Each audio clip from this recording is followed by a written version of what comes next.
오늘은 6.25 전쟁 67주년이면서 우리 총회가 정한, 대한예수교 장로회 총회가 정한 전국교회가 함께 지키는 순교 기념주일입니다. 여러분, 6.25 전쟁 때 많은 피해가 있었지만 그 중에 특별히 교회와 신앙인들이 받은 이 고통은 이루 말할 수가 없습니다. 수많은 교회가 불타고 헤아릴 수 없는 성도들이 순교하거나 도로로 북송되었습니다. 우리는 오늘 이 예배와 말씀을 통해서 순교자의 신앙을 본받고 진실한 믿음을 회복하는 은혜가 우리 가운데 임하기를 주의 이름으로 축복합니다. 이 자리에 계신 분들 중에 70이 넘지 않은 분들은 대부분 직접적인 전쟁을 체험해보지 못한 분이 대부분일 겁니다. 혹시 월남을 갔다 온 분은 또 전쟁을 경험해 보시겠죠. 지금 우리나라는 세계의 유일한 분단 국가로서 핵무기와 미사일을 비롯한 첨단 무기를 맞대고 있죠. 이런 상태에서 휴전된 지 65년간 아슬아슬한 평화를 우리가 지금 누리고 있는 것입니다. 그런데 실제로 지금 이 시간에도 전 세계 곳곳에서는 포탄이 날아다니고 미사일이 발사되는 이 전쟁이 벌어지고 있죠.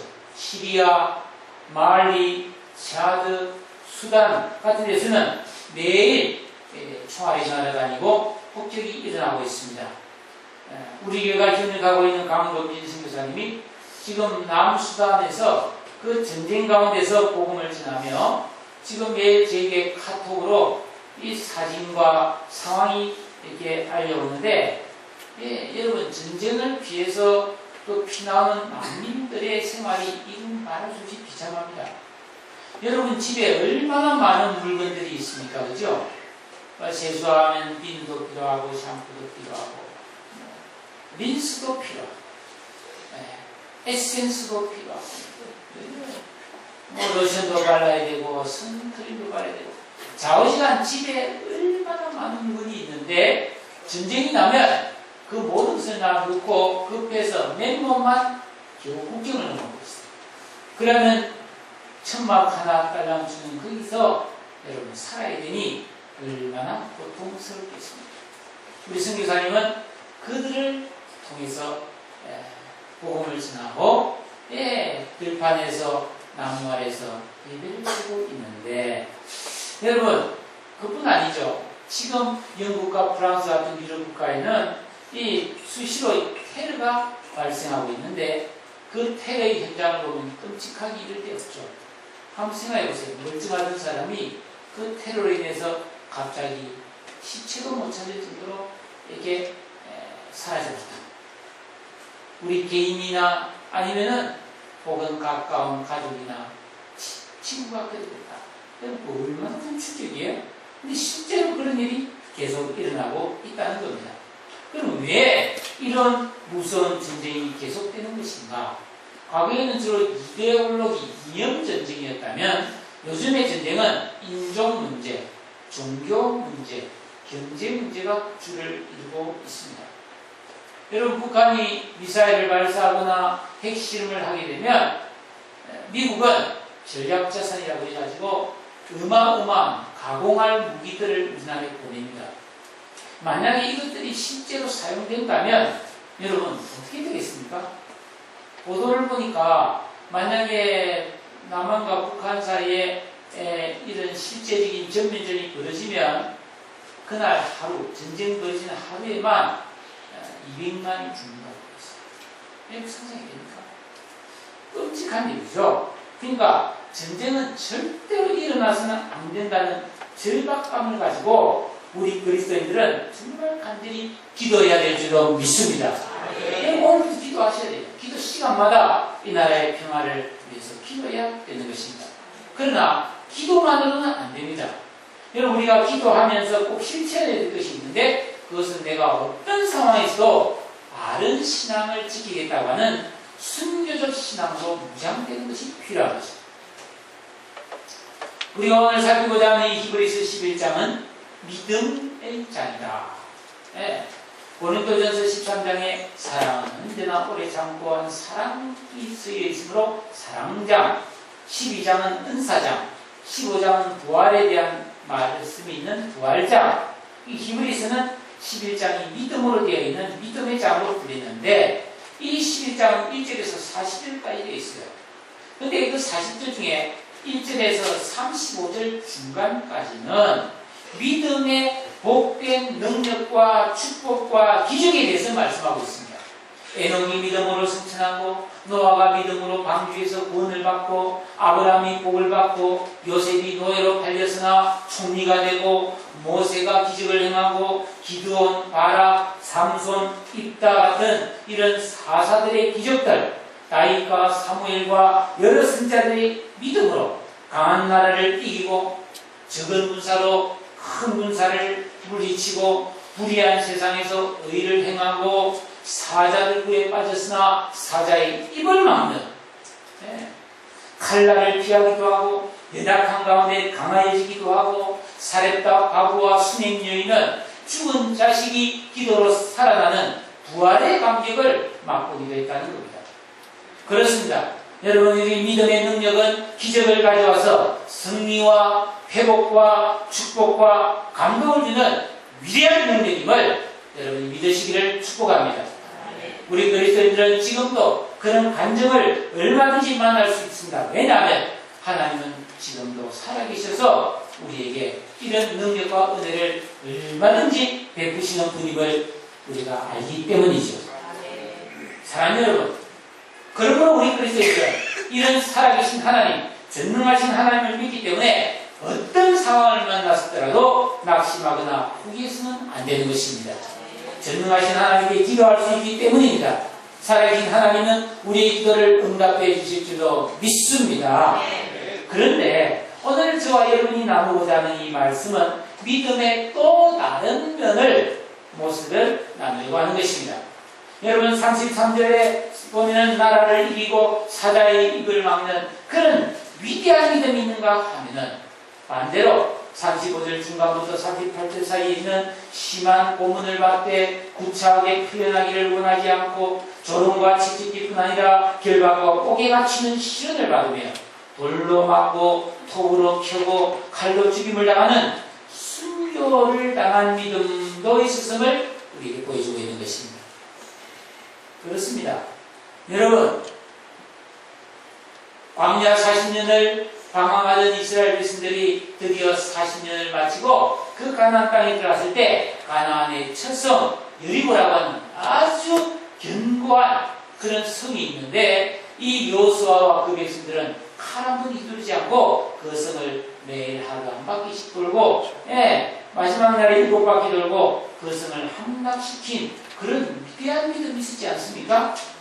그러나 반면에 성경에서 가장 긴 시편을 빼놓고 66장까지 있는 이사야서를 기록한 이 이사야는 왕족이면서도 위대한 선지자였는데 전에 내려온 말에 의하면 톱으로 켜서 숨겼다. 근데 이것도 위대한 믿음이라는 것입니다. 여러분, 우리는 암 같은 이 난치병이 고침을 받았을 때 감격하고 찬송하면서 이것은 정말 믿음의 역사야, 믿음의 승리야, 이렇게 기뻐하곤 하는데요. 13절에 있는 것처럼 이 사람들은 다 믿음을 따라 죽었으며 한 말씀처럼 천국의 소망을 믿고 죽음을 담담하게 소망 중에 기쁘게 받아들이는 것도 위대한 믿음이라는 것입니다. 믿음으로 부자 되고 믿음으로 자식이 잘 되고 믿음으로 교회가 크게 부흥하는 것도 분명히 축복입니다. 하지만 37절에 있는 것처럼 유리하며 궁핍과 환난과 학대를 받으며 살지라도 감사하며 신실하게 믿음을 지켜내는 것도 너무나 귀하고 아름답고 위대한 믿음이라는 사실을 믿으시기를 축복합니다.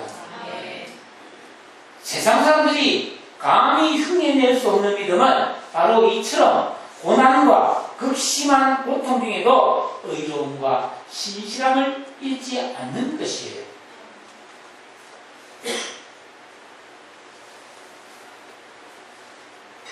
그래서 이런 믿음을 가리켜 38절에 세상의 감당치 못하다.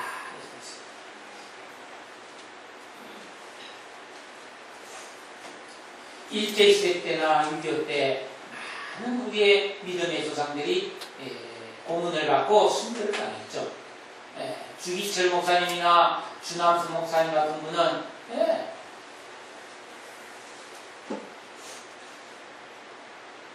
얼마나 맞았습니까? 근데 막 장작으로 막 두둑 했는데 이 목사님이 맞을 때마다 예수! 예수! 예수! 하도 순사가 화가 나가지고 너는 왜 두둑 패고 비명을 안 지르자고 예수라고 그러냐니까 내 안에 예수가 꽉 차서 건드리면 나옵니다. 안 나오죠. 여러분 우리에게 이런 믿음이 있는가 살펴봐야 합니다. 잘되고 복받고 기적을 밥 먹듯이 누리는 믿음만을 구할 것이 아니라 극심한 시련과 고통 속에서도 죽음으로 믿음의 정죄를 지키는 순교자적 신앙을 가져야 비로소 성경이 말하는 온전한 믿음이기 때문입니다. 로마서 8장 17절에 자녀이면 또한 상속자 곧 하나님의 상속자요 그리스도와 함께한 상속자이니 우리가 그와 함께 영광을 받기 위하여 고난도 함께 받아야 할 것이니라. 여러분 성경은 예수 믿는다고 해서 다 편안하고 잘 된다고 말하고 있지 않아요. 오히려 고난이 있을 것이고 세상에서는 너희가 환난을 당하나 담대하라 내가 세상을 이겼다. 그 환난을 이겨내라고 말씀하고 있습니다. 여러분 이 말씀 들으면 두려우십니까? 걱정되십니까? 아니면 새로운 깨달음으로 용기가 생기십니까? 우리는 오늘 이 순교자주의를 보내면서 우리는 순교자들의 믿음을 본받아야 되는데 두 가지를 말씀드리려고 합니다. 첫째는 순교자들의 바른 믿음을 본받아야 합니다. 순교자들이 가졌던 바른 믿음은 어떤 것이냐면 눈에 보이지 않는 하나님과 그 복음의 말씀만으로 만족했던 믿음이라는 것이죠.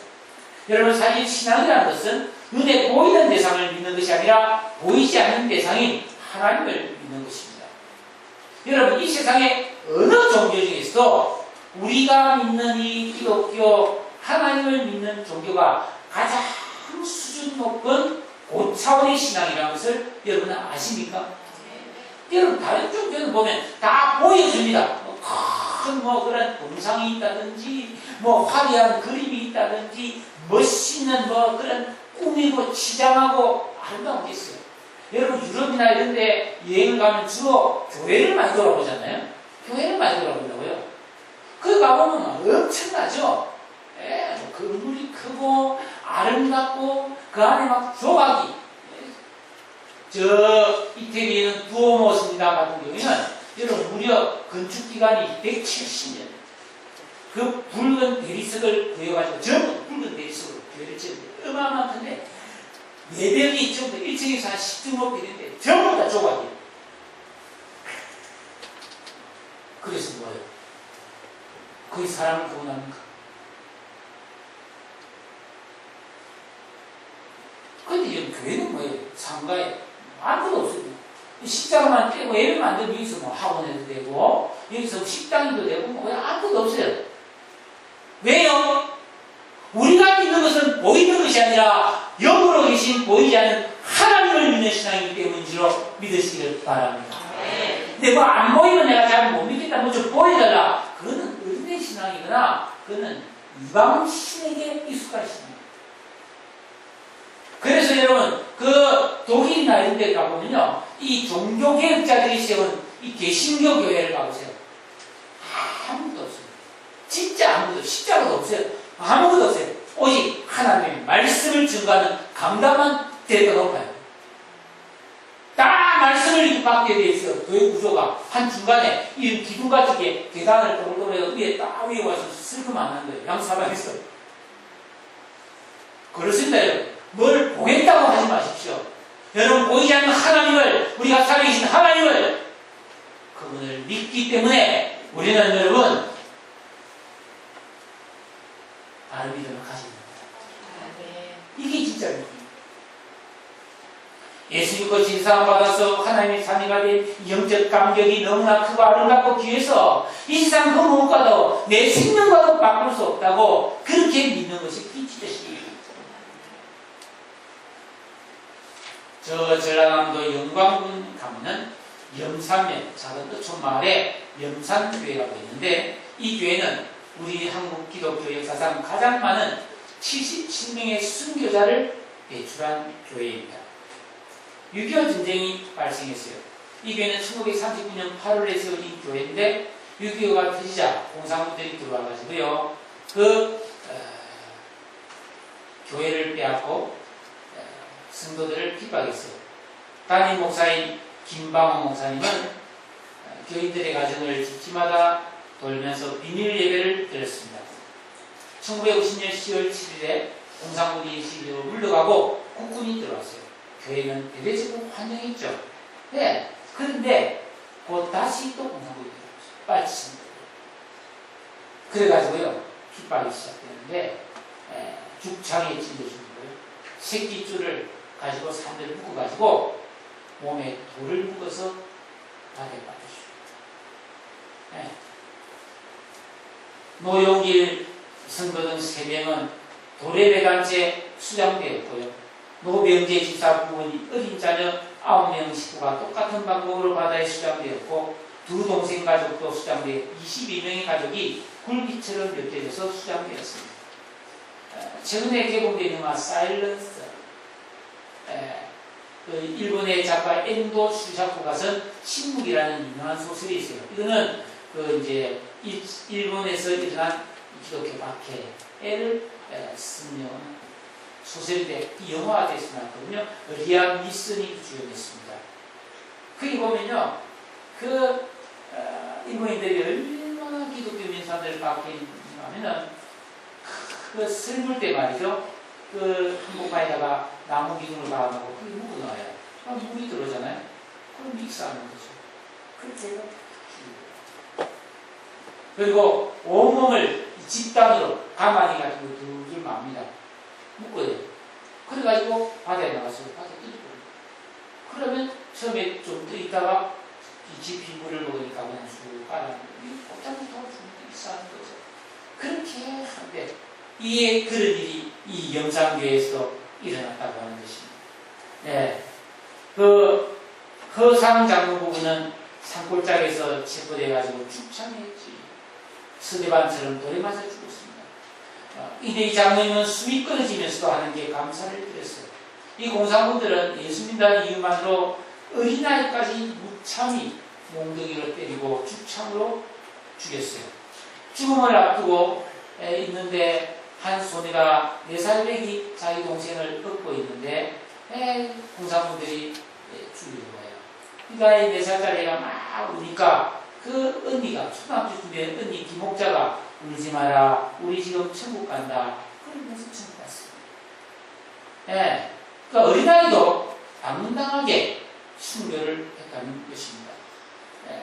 김방호 목사님이 10월 27일에 일가족 8명이 몽둥이에 맞아 순교하는데 그 자녀들 보고 너희 아버지를 장작으로 패서 죽이면 너희들은 살려주겠다고 그렇게 말했어요. 그러나 그 목사님의 자녀들 중에 아들은 그 당시에 사범학교를 다니던 학생이었는데 주님의 뜻이라면 우리가 순교의 영광을 얻지 마다하겠는가 그러면서 순교했고요. 이 목사님도 맞아 죽어가면서도 너희들은 절대로 이들을 미워하지 마라. 이들이 몰라서 그러는 것이다. 예수님처럼 그렇게 말하고 순교를 했습니다. 이 영산교회는 교인 3분의 2가 순교했지만 한 사람도 비겁하거나 주저하는 모습이 없었다고 했죠. 왜 그랬을까요? 그들은 보이지 않는 하나님을 믿었기 때문이죠. 영원한 천국을 확신했기 때문입니다. 할렐루야. 그래서 찬송하면서 순교한 거죠. 우리는 종종 이런 이야기를 들으면 과연 내가 그런 상황을 만나면 내가 정말 바른 신앙을 지킬 수 있을까를 생각해 볼 때가 있습니다. 저도 많이 생각해 봤습니다. 옛날에는 진짜 불확실한데 이런 생각을 한 적이 있어요. 근데 지금은 그렇게 생각 안 합니다. 충분히 할 수 있다. 얼마나 좋냐? 그런 생각을 합니다. 솔직히 말해서. 왠지 아십니까? 그거는 이 순교해야 하는 힘도 내 힘이 아니라 그때가 되면 하나님이 감당하실 힘을 능히 주실 줄로 믿기 때문입니다. 할렐루야. 여러분, 우리도 그런 때가 오면 끝까지 신앙의 준비를 지키다가 기쁨으로 죽음을 맞이해야 될 줄로 믿습니다. 주저하십니까? 주저하십시오. 하나님 힘주면 능히 할 수 있고 여러분 영광의 자리에 이를 줄로 믿습니다. 예, 그렇습니다. 믿음이라고 하는 것은 이 세상이고 현실적인 시각에서 알 수 없는 눈에 보이지 않는 영원하신 하나님의 나라를 우리는 믿고 바라보는 사람들입니다. 그래서 히브리서 11장 1절에는 믿음은 바라는 것들의 실상이요 보지 않는 것들의 증거라고 말하고 있습니다. 믿음은 보이지 않지만 더 위대하고 더 가치 있고 더 영원한 것들을 품고 소망 가운데 그걸 붙들고 어떤 환란도 이겨내는 것을 말하는 것이죠. 그런데 그동안 우리 한국교회에서는 이런 성경의 가르침과는 다르게 보이는 것들을 갈망하는 축복 믿음을 강조해 온 것이 사실입니다. 왜냐? 그동안 우리가 못 살았으니까요.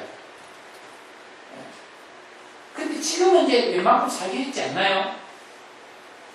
눈에 보이는 숫자가 많아지는 믿음, 사업이 잘 되는 믿음, 건강을 누리는 믿음, 내 뜻대로 되는 믿음, 자식이 잘 되는 믿음, 돈 잘 버는 믿음 등 전부 눈에 보이는 현세적인 믿음을 손해왔다는 겁니다. 사랑하는 성도 여러분, 참된 믿음은 눈에 보이는 돈이나 성공이나 건강이나 어떤 물질적인 번영 등 세상적 가치로 인해서 가람되는 것이 아닙니다. 한국교회가 그동안 이러한 눈에 보이는 믿음의 가치를 추구했기 때문에 신앙의 본질에서 많이 벗어나 있고 믿음의 능력을 많이 잃어버린 것이 사실입니다. 한국교회는 순교자들의 피 위에 세워진 교회입니다. 원래 교회가 예수님의 십자가의 피 위에 세워졌고 한국교회도 수많은 순교자의 피가 있거든요. 원래 우리나라에 있었던 믿음은 오늘날 우리가 믿는 믿음과는 좀 차이가 있다. 그들의 믿음은 어땠는가? 어떤 열악한 환경 속에서도 하나님만을 전적으로 신뢰하며 고난 중에도 기뻐하는 믿음이었습니다.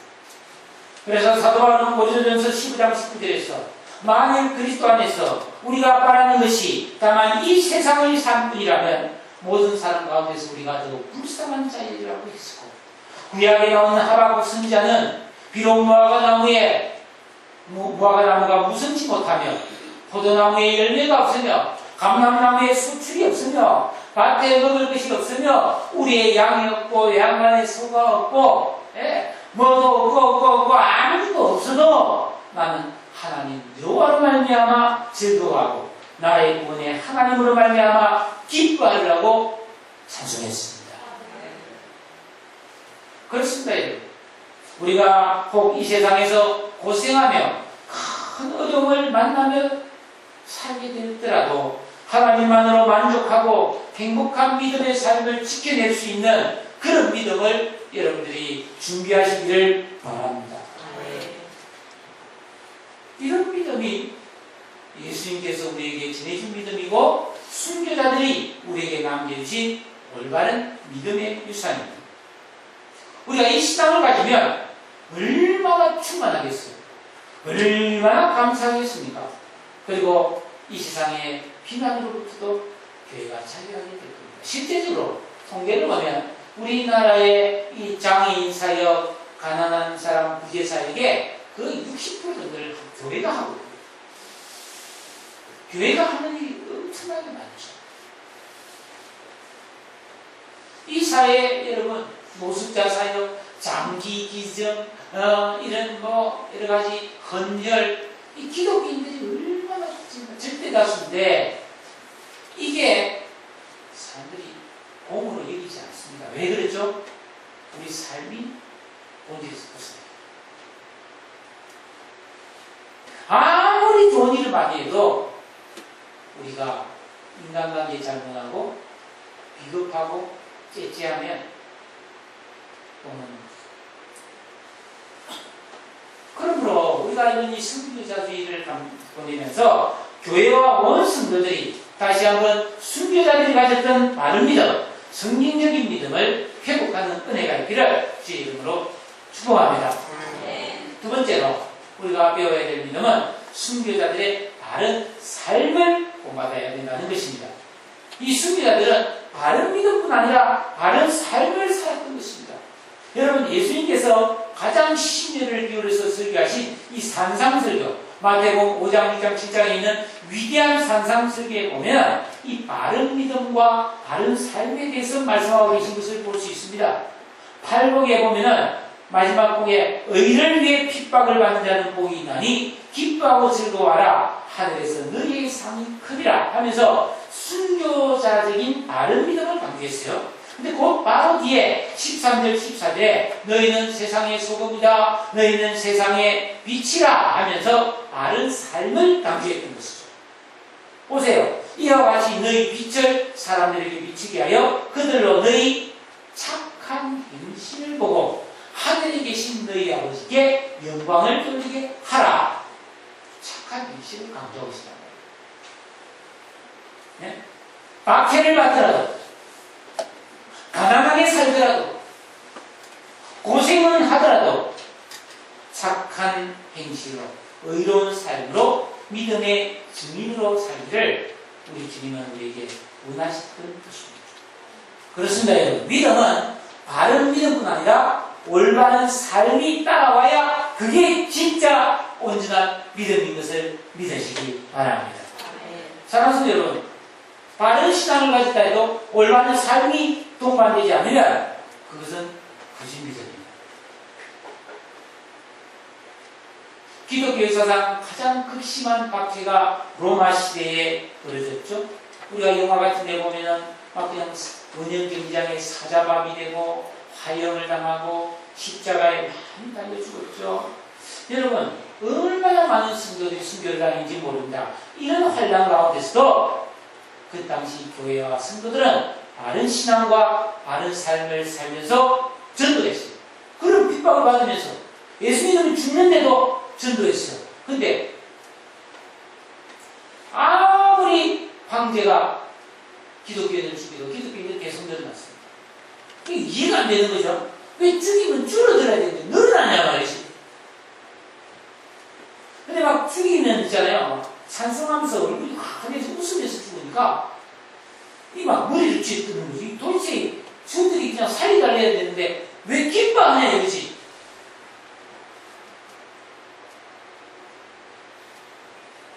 기원후 그 서기 118년 터키 북부 비두니아 지역의 통치자였던 폴린이라는 총독이 로마 황제의 밀명을 받고 기독교인을 색출하기 위해 스파이를 교회에 진출시켰습니다.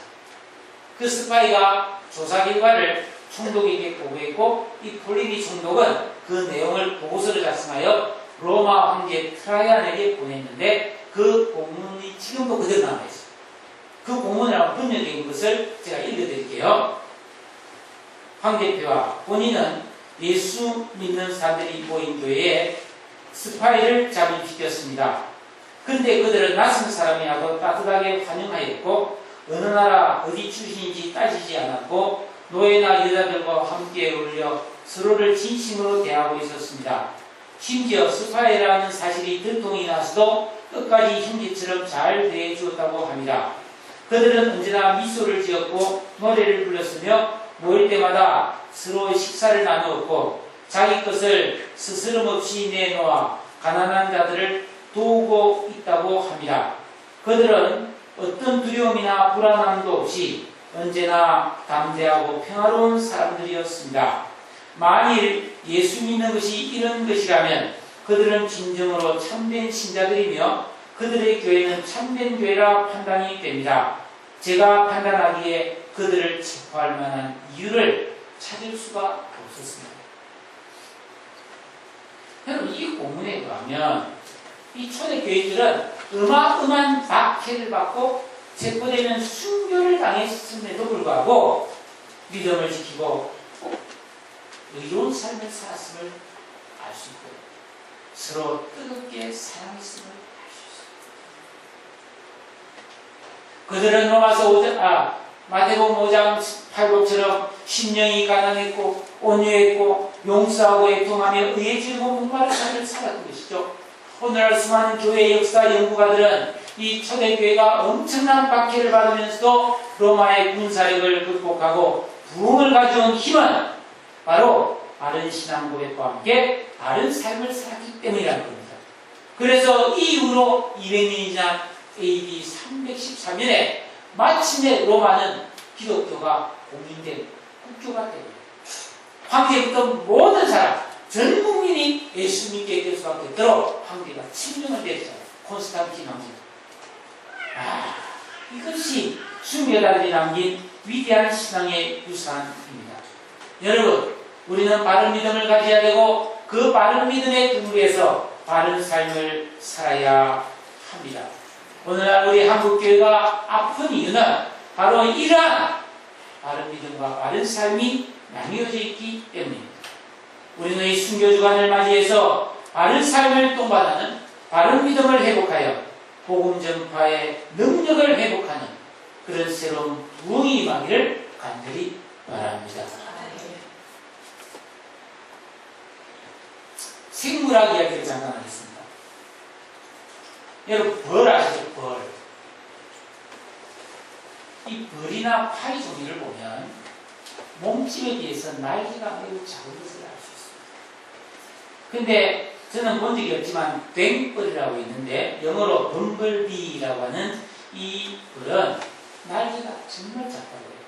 그래서 생물학자들이 볼 때 이 벌은 날 수 없다는 진짜 조건으로.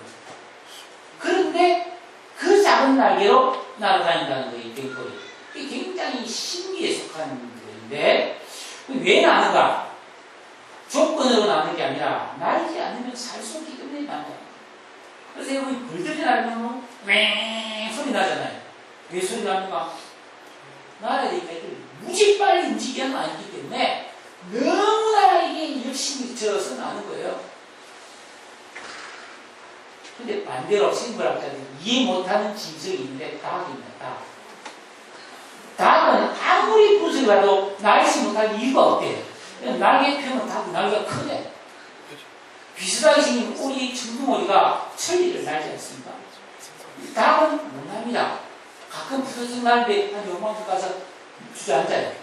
네. 왜 못 나는가? 날아야 될 이유를 모르기 때문에 못 나가요. 왜냐하면 땅에 있는 먹이에 만족하기 때문에 닭들이 날개를 풀겠다는 거예요. 병아리도 태어나면 엄마다 아빠 닭이 계속 안 날고 있으니까 자기가 안 날고 안 쓰니까 못 날리는 거. 우리는 그냥 뒷짐승이에요. 그냥 날짐승이 아니고. 누가 닭을 공군이라 했는가? 다음 닭을 육군이라고 했어요. 여러분, 우리 믿음도 마찬가지예요. 그럭저럭 살다가 천국 가면 되지 뭐 하고 자기 만족만을 추구하며 산다면 우리는 날지 못해요. 하지만 열심을 품고 하나님을 기쁘시게 하고 하나님께 영광을 드리고 복음을 전하고 내가 믿음으로 살고자 몸부림친다면 우리는 위대한 믿음의 역사를 경험하게 될 줄로 믿습니다. 유명한 로버트 실러 목사가 이런 시를 썼어요. 어느 날 하나님께서 나를 산 위에 올라라고 했습니다. 순종해서 산을 갔는데 하나님은 나에게 절벽으로 나가라 했습니다. 내가 절벽으로 나갔습니다. 하나님은 한 걸음 더 나갔습니다. 한 걸음 더 나갔습니다. 이제 나는 절벽 끝에 있었습니다. 이번에는 하나님이 나에게 뛰어내리라고 했습니다. 저는 못 뛰내리라고 했습니다. 그때 갑자기 하나님이 나를 밀었습니다. 나는 비명을 지르며 절벽 아래로 떨어졌는데 눈을 떠보니 제가 날고 있었습니다. 나는 지금까지 내가 날개가 있다는 것을 몰랐습니다. 그때 하나님께서 물었습니다. 아직도 무섭냐?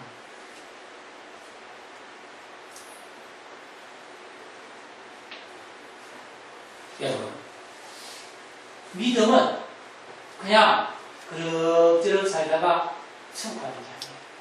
적당히 살게 해주는 능력이 아니고 세상을 이기고 죄악을 이기고 고난도 이기고 죽음도 이기고 영생을 얻고 천국을 받는 믿음임을 믿으시기를 축복합니다. 사랑하는 여러분, 이 세상 사람들을 볼 때 그 사람은 뭐 하는 사람인가, 누가 죽으면 뭐 하다 죽는가 관심이 많습니다. 그러나 성경은 그 사람이 뭐 하는 사람인지, 그 사람이 어떤 신분인지에 관심이 없습니다. 오직 살아있는 동안에 바른 믿음으로 살았는가, 바른 삶을 살았는가에 관심이 있습니다. 우리가 하나님 뜻대로 살아야 될 이유가 여기에 있습니다. 한국교회가 순교자의 바른 신앙과 바른 삶을 계승해야만 합니다. 그래서 한국교회가 영적 권세를 회복해야만 합니다.